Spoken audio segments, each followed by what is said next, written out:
3, 2, 1, 0. En 1977, la NASA lança les sondes Voyager afin d'explorer les régions externes du système solaire, puis l'espace situé au-delà. À un moment de leur périple, elles rencontrèrent un phénomène pour le moins terrifiant, un véritable mur de feu, où les températures atteignaient entre 30 et 50 000 degrés. Les sondes ont-elles pu résister à de telles conditions? Vous le découvrirez très bientôt. Par ailleurs, il existe plusieurs manières de définir la limite du système solaire. Selon la première, celle-ci correspondrait à l'extrémité des orbites planétaires. Une autre fait intervenir le nuage de Oort, immense ensemble d'objets glacés situés bien au-delà des planètes et constituant la région la plus éloignée du système solaire. Cette zone se trouve à une distance prodigieuse, peut-être à un quart, voire à la moitié de celle qui nous sépare de l'étoile la plus proche. Pour appréhender de telles échelles, les scientifiques recourent à l'unité astronomique. Une unité astronomique correspond à la distance séparant la Terre du Soleil, soit environ 150 millions de kilomètres. À titre de comparaison, Pluton gravite à une distance comprise entre 30 et 50 unités du Soleil. La limite interne du nuage de Oort serait bien plus lointaine encore, aux alentours de 2000 à 5000 unités, tandis que sa frontière externe pourrait s'étendre entre 10 000 et 100 000 unités astronomiques. De telles distances défient l'imagination. On peut toutefois les exprimer en durée plutôt qu'en kilomètres. La sonde Voyager parcourt près d'1 600 000 km par jour. À cette vitesse, il lui faudrait environ 300 ans pour atteindre le nuage de Oort, et peut-être 30 000 ans pour en rejoindre la bordure extérieure. Une autre manière de définir la frontière du système solaire repose sur la gravité du Soleil, c'est-à-dire la zone où son attraction demeure suffisante pour ramener des objets vers lui. Enfin, cette limite peut également être envisagée à travers l'héliopause, frontière ultime de l'influence solaire. Le Soleil émet en permanence un flux de particules chargées, appelé vent solaire, qui traverse l'ensemble des planètes et s'étend jusqu'à environ 3 fois la distance de Pluton. Ce vent façonne une immense bulle englobant le Soleil et les planètes, connue sous le nom d'héliosphère. L'héliopause correspond au bord externe de cette bulle, là où le vent solaire entre en contact avec le vent interstellaire issu d'autres étoiles. À cet endroit, les pressions de ces deux vents s'équilibrent, forçant le vent solaire à se replier et à s'écouler le long de la traîne de l'héliosphère. En se déplaçant dans l'espace, celle-ci engendre un arc de choc, comparable à la vague formée à l'avant d'un navire en mouvement. Ainsi, selon que l'on définisse sa limite par les planètes, le nuage de Oort, la gravité solaire ou l'influence magnétique du Soleil, le système solaire peut s'étendre sur des distances très différentes. Toutefois, si l'on s'intéresse aux sondes Voyager, celles-ci ont bel et bien rencontré un phénomène d'une intensité remarquable, que l'on pourrait qualifier de mur de feu. Une chaleur extrême et des températures fulgurantes. Les deux sondes sont ainsi devenues les premiers engins spatiaux à quitter l'héliosphère et à franchir l'héliopause.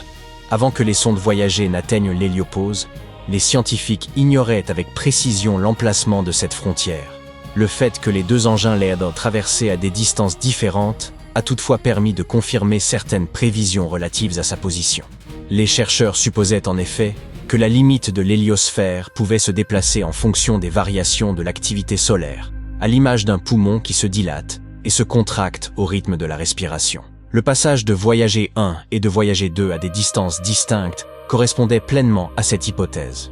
L'héliopause ne constitue ni une limite rigide ni un mur solide, mais l'expression mur de feu décrit pourtant assez fidèlement la nature de cette région extrême. Les deux sondes y ont mesuré des températures exceptionnellement élevées, de l'ordre de 30 000 à 50 000 degrés Celsius. Malgré ces valeurs insensées, les engins sont restés intacts. Dans cette zone, les particules sont très espacées, ce qui rend les collisions rares, et la quantité de chaleur transmise reste insuffisante pour endommager les sondes. Près de 50 ans après leur lancement, Voyager 1 et Voyager 2 continuent de transmettre des données depuis l'espace situé au-delà de l'héliopause. À ce jour, elles demeurent les seules à avoir franchi cette frontière. Ensemble, elles ont déjà permis de réaliser plusieurs découvertes intrigantes sur l'environnement situé hors du système solaire. Ainsi, les mesures du champ magnétique effectuées par Voyager 2 ont confirmé un résultat précédemment observé par Voyager 1. Passé l'héliopause, les lignes du champ magnétique s'alignent avec celles présentes à l'intérieur de l'héliosphère. Avant l'arrivée de Voyager 2, les chercheurs ne disposaient que d'une seule série de mesures, ce qui ne permettait pas de déterminer si cet alignement relevait d'un phénomène réel ou d'une simple coïncidence. Voyager 2 a établi que cet alignement est authentique. Les champs magnétiques situés de part et d'autre de l'héliopause semblent ainsi s'étendre parallèlement. Ces observations fournissent aux chercheurs des informations sur la structure et le comportement de l'espace au-delà du système solaire. Examinons maintenant de plus près le programme Voyager lui-même, composé de 2 engins, Voyager 1 et Voyager 2. Bien que Voyager 2 ait été lancé le premier en août 1977, Voyager 1 décolla seulement 2 semaines plus tard sur une trajectoire plus rapide et plus directe. Ces 2 sondes parcourent sur le cosmos depuis plus de 40 ans, explorant des mondes que l'humanité ne foulera jamais, du moins dans un avenir proche. Les 2 sondes Voyager sont quasiment identiques. Chacune possède une grande antenne parabolique de 3,60 m, utilisée pour renvoyer les données vers la Terre. Elles disposent également de 16 propulseurs, permettant de contrôler leur orientation et de maintenir les antennes pointées vers notre planète. Les propulseurs utilisent un carburant spécial à base d'hydrazine, tandis que l'électronique est alimentée par des générateurs thermoélectriques fonctionnant au plutonium. Chaque Voyager embarque 11 instruments scientifiques, dont environ la moitié ont été conçus pour l'étude des planètes. La plupart de ces instruments sont désormais éteints, comprenant plusieurs caméras, spectromètres et 2 expériences radio. Au cours de leur périple prolongé à travers le système solaire, les sondes Voyager ont capturé des dizaines de milliers d'images et relevé d'innombrables mesures. Ces informations ont profondément enrichi notre compréhension des planètes extérieures. À l'approche de Jupiter, elles nous ont offert une première observation détaillée de l'atmosphère de la géante gazeuse. Il en est ressorti que la grande tache rouge constituait une tempête colossale, tournant dans le sens anti-horaire et interagissant avec de plus petites tempêtes alentour. Les sondes ont également mis au jour un anneau ténu et poussiéreux autour de Jupiter.